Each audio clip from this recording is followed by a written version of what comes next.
Assalamualaikum warahmatullahi wabarakatuh. Alhamdulillahirrabbilalamin. Wabihi nasta'in ala umurid dunya waddin. Wassalatu wassalamu ala asrafil anbiya'i wal mursalin. Wa ala alihi wa sahbihi wasallim ajma'in. Syukur alhamdulillah kita panjatkan kehadirat Allah subhanahu wa ta'ala yang telah memberikan kita beribu-ribu nikmat. Di antaranya yaitu nikmat kesehatan dan kesempatan, serta sholawat dan salam kepada baginda Rasulullah SAW. Semoga kita mendapat rahmatnya di akhirat kelak. Amin amin ya rabbal alamin. Yang kami hormati yaitu Ibu dosen pengampu mata kuliah akuntansi 2, yaitu Ibu Putri Bunga Meliana Daulay SEMSI. Dan tak lupa kepada kawan-kawan sejawat dan seperjuangan. Sebelumnya, perkenalkan kami dari kelompok 13 ingin mempresentasikan makalah kami yang berjudul Neraca Saldo Setelah Penutupan, yang beranggotakan saya Fitri Arpari Tonang sebagai pemateri pertama sekaligus moderator, dan pemateri kedua yaitu Ramayanti Harahap, dan pemateri ketiga yaitu Bella Cantika Tanjung. Langsung saja, saya sebagai pemateri pertama akan membahas pengertian neraca saldo setelah penutupan. Jadi, neraca saldo setelah penutupan atau post closing trial balance adalah sebuah daftar yang berisi seluruh saldo real dan dibuat pada akhir periode pelaporan pada suatu perusahaan. Yang dimana neraca saldo pasca penutupan adalah daftar semua akun neraca yang berisi saldo bukan nol pada akhir periode pelaporan. Neraca saldo pasca penutupan digunakan untuk memverifikasi bahwa total semua saldo debit sama dengan total semua saldo kredit, yang seharusnya bersih menjadi nol.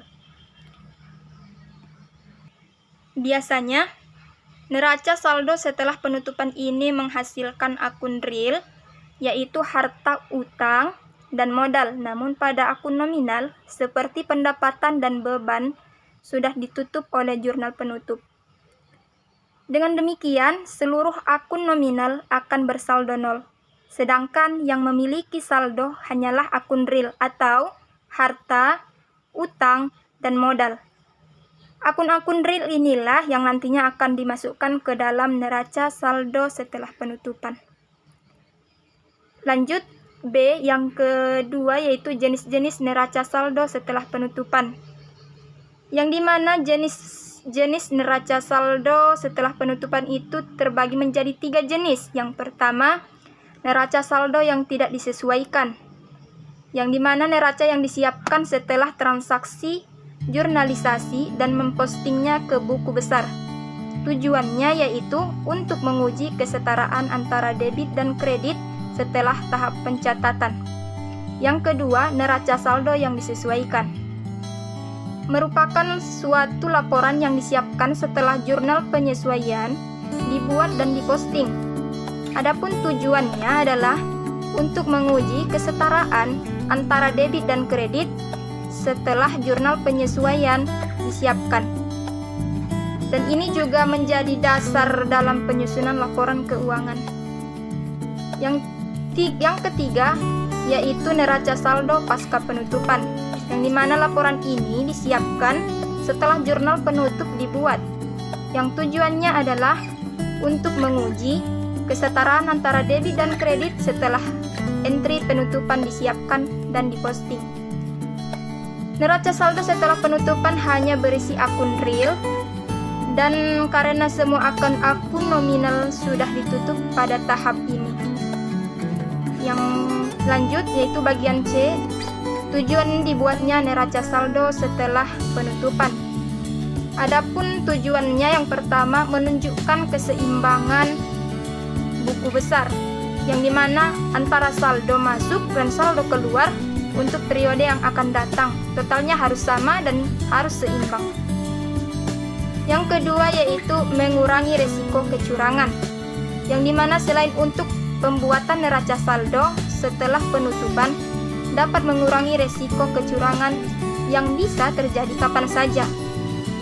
Dengan demikian, keseimbangan buku besar akuntansi suatu perusahaan bisa terjaga dan aman. Saya lanjutkan kepada pemateri 2, yaitu Ramayanti Harahap. Saya persilahkan.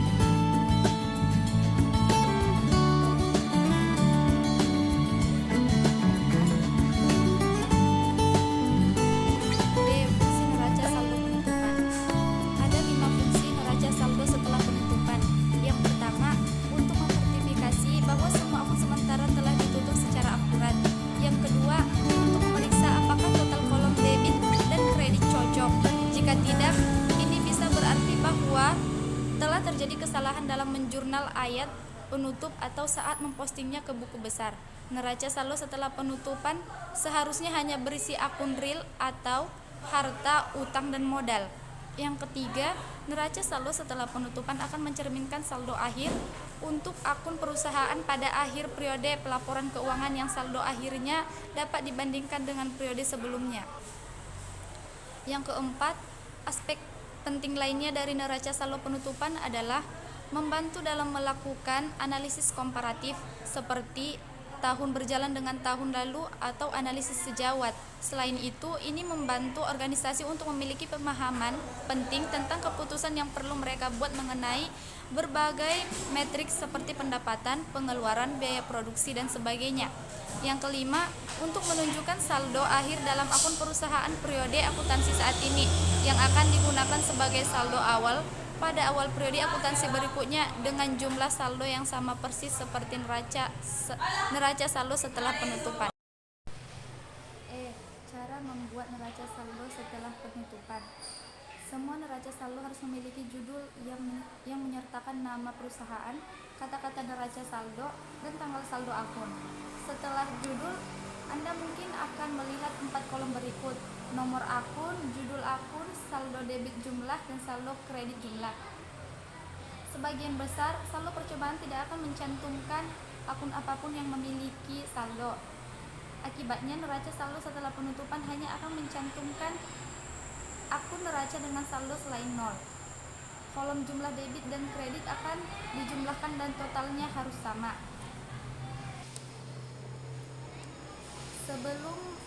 Sebelum menyiapkan neraca saldo setelah penutupan, maka perlu disiapkan ayat jurnal penutup untuk membantu menghitung saldo yang akan dimasukkan ke dalam neraca saldo setelah penutupan. 4 ayat jurnal penutup tersebut adalah sebagai berikut. Yang pertama, menutup akun pendapatan. Yang kedua, menutup akun pengeluaran atau beban. Yang ketiga, menutup akun ihtisar, laba rugi. Yang keempat, menutup akun prime. Sekian dari saya kembalikan kepada moderator. Terima kasih kepada pemateri kedua. Langsung saja kepada pemateri ketiga, yaitu Saudari Bella Cantika Tanjung. Saya persilahkan. Kepada moderator selanjutnya, yaitu contoh neraca saldo setelah penutupan. Format neraca saldo ini mirip dengan neraca saldo lainnya karena memiliki judul dengan nama perusahaan, nama laporan, dan juga tanggal pembuatannya. Biasanya ada 3 kolom untuk membuat neraca saldo setelah penutupan, yaitu 1 untuk nama akun, debit, dan juga kredit. Selanjutnya yaitu perbedaan neraca dengan neraca saldo setelah penutupan. Diketahui bahwa neraca saldo dengan neraca saldo setelah penutupan itu tidak sama karena ada transaksi terbaru ataupun terdapat update pengeluaran dan pemasukan saldo. Misalnya, akun akumulasi penyusutan akan memiliki saldo kredit dan akan dimasukkan di kolom kredit dari neraca saldo. Oleh karena itu, seorang akuntan menambahkan saldo ini ke saldo kredit lainnya, yang sebagian besar adalah akun kewajiban dan akun ekuitas pemilik atau pemegang saham. Di neraca saldo, saldo kredit dan dalam akumulasi penyusutan tidak datang dengan saldo kredit lainnya. Sebaliknya, saldo kredit dalam akumulasi penyusutan akan menjadi pengurangan dari saldo debit di bagian aset, seperti properti, pabrik, dan peralatan. Materi dari saya, kesimpulan dari makalah kami yaitu neraca saldo penutupan adalah daftar semua akun neraca yang berisi saldo bukan nol pada akhir periode pelaporan. Neraca saldo pasca penutupan ini digunakan untuk memverifikasi bahwa total semua saldo debit sama dengan total semua saldo kredit yang seharusnya bersih menjadi nol. Saldo percobaan pasca penutupan tidak berisi pendapatan, pengeluaran, keuntungan, kerugian, atau saldo akun ringkasan, karena akun sementara ini telah ditutup dan saldo mereka dipindahkan ke akun laba ditahan sebagai bagian dari proses penutupan. Sekian dari saya kembalikan kepada moderator.